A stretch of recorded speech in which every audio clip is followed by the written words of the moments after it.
మొట్టమొదటి పొరపాటు వాక్కునందు కలుగుతుంటుంది. ఈ వాక్కునందు అలా చెయ్యకో, ఈశ్వర ప్రజ్ఞని గుర్తెరుగు, ఈశ్వరానుగ్రహాన్ని గుర్తెరుగు. ఇది మనకి బోధ చెయ్యడం ఈ మాహేశ్వర నామమును, మహేశ్వర నామాన్ని అడ్డుపెట్టి మనకి నేర్పింది. ఇదే పరమశివుణ్ణి పక్కనే ఒక చిత్రమైన నామంతో పిలుస్తారు, శంభు అని పిలుస్తారు. శంభు అంటే ఏమిటో తెలుసా అండి? శం అంటే నిరతిశయమైనటువంటి సుఖము లేదా సుఖము, భావయతి కల్పించువాడు.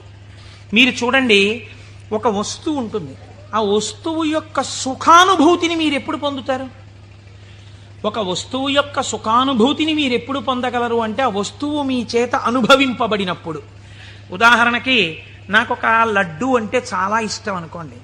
ఆ లడ్డూని తీసుకొచ్చి మీరు ఇలా చూపించి, కోటేశ్వరారు మీకోసమే తెచ్చాం ఈ లడ్డు అన్నారనుకోండి. నేను ఆ లడ్డూని ఇలా చూసి